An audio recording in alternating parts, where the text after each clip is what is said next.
तो देखिए Donald Trump जी की मैं इज्जत करता हूँ क्योंकि प्रेसिडेंट है वो यूएसए के। करेंगे लेकिन डोनाल्ड ट्रम्प सुन ले, तेरे साथ दोस्ती खत्म। जय श्री राम। सर, अमेरिका की औकात नहीं है कि वो रसिया से टकराए। बिल्कुल। क्या करते हैं वो हथकड़ी लगा के भेजते हैं इंडिया, तुम जाओ। बिल्कुल बिल्कुल। परमाणु पुंडबिया रशिया के अगेंस्ट लगा दी। अगर ऐसी सिचुएशन रही कल के दिन, वो इस तरीके से भारत को धमकी दे सकता है कि मैंने अपने बॉर्डर पे, जो आपके पास के बॉर्डर है, पाकिस्तान की सहायता से मैंने वहां पे न्यूक्लियर पुंडबी लगा दी है। उस पर आपकी क्या राय है? सर, अमेरिका की औकात नहीं है कि वो रसिया से टकराए। बिल्कुल। वो चूहा है रसिया के सामने। रूस चाहे तो अमेरिका को 2 मिनट में मार सकता है। रूस की इतनी ताकत है, रूस नंबर 1 है, ठीक है। और ये अमेरिका के जो नकली डोनाल्ड ट्रम्प जो सब गरीब देश में जो लगा रहा है, ट्रैफिक बाजी कर रहा है ना, ये गलत आदमी है। ये नीतिगत आदमी नहीं है। ऐसे लोगों को जो ये कहीं भी दोगलेबाज आदमी है, कभी मोदी जी से दोस्ती करता है, कभी पाकिस्तान से जाके दोस्ती करता है, कभी उस देश से दोस्ती करता है। ऐसे दोगले आदमी का भरोसा नहीं करना चाहिए। और एक भरोसेमंद जो हमारा दोस्त रूस है, हम रूस से तेल लेंगे, हम इजराइल का साथ देंगे, इजराइल से सामान लेंगे, लेकिन इस दोगले का एक भी सामान नहीं लेंगे। इस दोगले को हम जाएंगे, हम ट्रैफिक का 50% ट्रैफिक हम झेलेंगे, लेकिन डोनाल्ड ट्रम्प सुन ले, तेरे साथ दोस्ती खत्म। जय श्री राम। रशिया ने यूएस के संग न्यूक्लियर ट्रीटी आज क्लोज करने की बात की है। भारत के कॉन्टेक्स्ट में आप उसे किस तरीके से देखते हैं?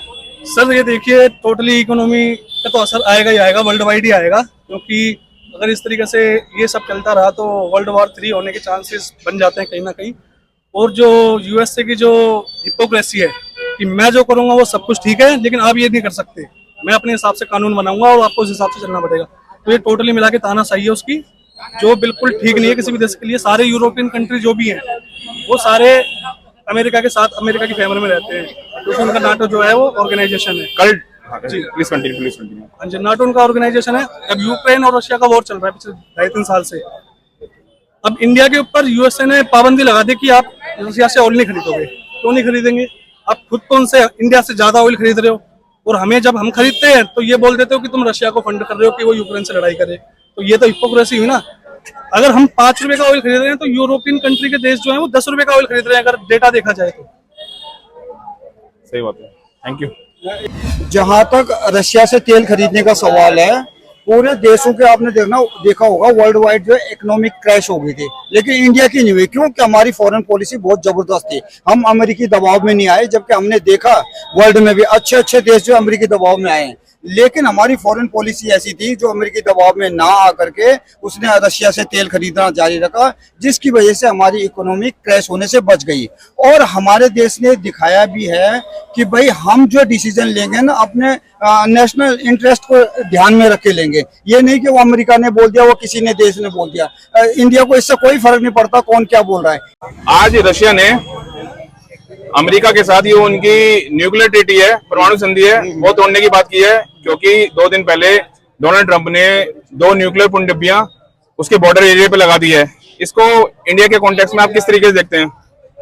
ये देखा जाए, देखिए अमेरिका तो अमेरिका से हो रहा है कि वो बीच में इंटरफियर करना वो उसकी आदत रही है। तो अब वो आज आप देख रहे हैं कि जब से इंडिया ने बिल्कुल भी रशिया से, जैसे हमने कच्चा तेल लिया वो सारी चीजें तुमने बंद नहीं किया, तो थोड़ा सा अमेरिका इससे से बौखलाया हुआ है। तो अब वो इंडिया से तो कुछ नहीं कर पा रहा, तो रशिया के थ्रू उसके रिलेशंस खराब करने के चक्कर में लगा। बट इससे मुझे नहीं लगता कि रशिया को कोई फर्क पड़ेगा। रशिया अपने इसमें बहुत मजबूत है और इंडिया और रशिया वैसे भी फ्रेंड्स हैं। तो आगे रात ही ट्रंप ने एक बार फिर बोला है कि मैं अब अगर इन्होंने कंटिन्यू रखा रशिया से तेल का तो मैं टैरिफ और बढ़ा रहा हूँ। किधर बक्की है उसकी, देता रहे, कोई फर्क नहीं पड़ेगा इंडिया को। इंडिया बहुत स्ट्रॉन्ग पोजीशन पे है और नो डाउट आगे भी इंडिया ग्रो ही करता रहेगा। इससे कोई ये गिदड़ भपकी तीसरे विश्व युद्ध की आड़ तो नहीं है? नहीं होगी इंडिया, और होगी भी तो हम तैयार हैं, वी आर रेडी। आज रशिया ने यूएस के साथ ही उनकी परमाणु संधि है कि वो कभी एक दूसरे परमाणु डील वो नहीं करेंगे हमले।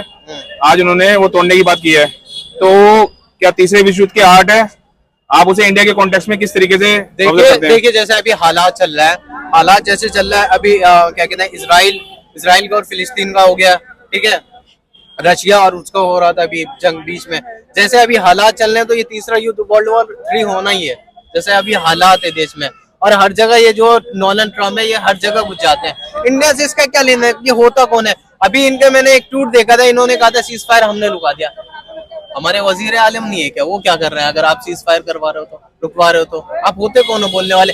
हर जगह डोनाल्ड ट्रंप कुछ भी हो, ये बीच में अपने आप को घुसा ही लेता है। किसी भी मुल्क का मतलब वॉर चल रहा हो, इसराइल फिलिस्तीन का देख लो, रशिया और एक और का मुझे नाम याद आ रहा है, यूक्रेन, उनका चल रहा था। हर जगह उनको बीच में घुसना है, हर जगह उनको बीच में घुसना है, उनको लेना देना कुछ नहीं, सिर्फ बीच में घुसना है। पता नहीं उनको क्रेडिट चाहिए क्या चाहिए, मुझे समझ में नहीं आ रहा है। और बाकी अगर अब हमारी जो अवाम वहाँ रहती है उनके साथ वो क्या करते हैं आपने देखा है? उनके साथ देखा है क्या करते हैं? वो हथकड़ी लगा के भेजते हैं, इंडिया तुम जाओ। बिल्कुल बिल्कुल, इस जिस तरीके से वो भारत के संग बिहेव कर रहे हैं, और इस वक्त जो भारतीय अमेरिका में रह रहे हैं, आगे आने वाले समय में क्या वो बहुत परेशानी झेल सकते हैं? बिल्कुल। अभी तो देखिए नॉलेज टेक्नोलॉजी इतनी ज्यादा बढ़ चुकी है, अब सबके पास फोन है, सबके पास इंटरनेट है, सब देख रहा है कि अभी हमारे साथ जो है जो यूएसए सरकार है वो क्या कर रही है। आगे फ्यूचर पता चल जाएगा क्या करेगी वो हमारे साथ। क्या डोनाल्ड ट्रंप की ये गीदड़ भपकियां और अननेसेसरी हर देश को वार्न करना, ये कर रहा हूँ, वो करना, ये ऐसे करो वैसे करो, ये क्या है उसके पतन के कारण बनेगी?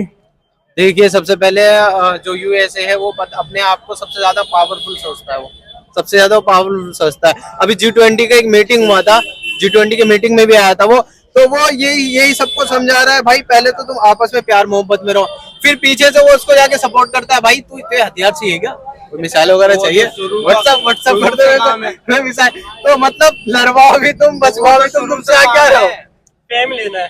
तुम चाह क्या रहो? अभी पाकिस्तान वो इस वक्त नोबेल प्राइज की बहुत मांग करें कि मैं डिजर्व करता हूँ नोबेल प्राइज के लिए, मैंने इतने सारे सीज फायर करा दिए हैं, उस पर आप किस तरीके से देखती है? मैं तो देखिए डोनाल्ड ट्रम्प जी की मैं इज्जत करता हूँ, क्योंकि प्रेसिडेंट है वो यूएसए के उसको। और मेरी रही बात ये कि किस तरीके से वो कह रहे हैं नोबेल प्राइज, भाई मैं उस लायक तो नहीं समझता, जो मेरी राय मेरा नहीं है, बिल्कुल भी नहीं है। क्या नोबेल प्राइज मिला चाहिए इनको? ना ना ना ना, बिल्कुल भी नहीं मिलना चाहिए। देखिए क्या होता है ना, आप दो तरफा चाल खेलोगे तो कभी आप सक्सेस नहीं हो पाओगे, आपको एक नाव में चलना पड़ेगा।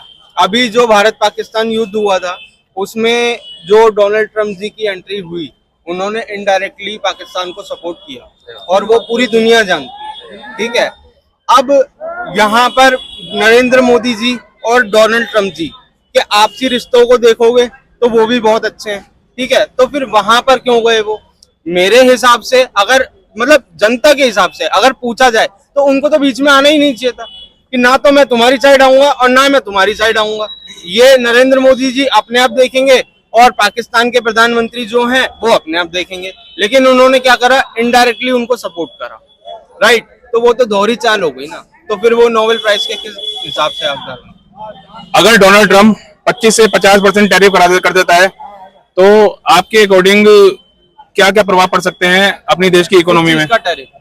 वो कुछ जो ड्यूटीज इंपोर्ट और एक्सपोर्ट में जो टैरिफ चार्जेस होते हैं वो बढ़ा रहे हैं। अब सर देखिए इस बारे में तो मैं कुछ नहीं कह सकता, वो तो मोदी जी बताएंगे, लेकिन यहाँ पर मैं सीधी सीधी एक ही बात बोलता हूँ, मैं इंसानियत के नाते, कि अगर लालच है तो मिल जाएंगे और नहीं है तो अलग हो जाएंगे, सिंपल सी बात।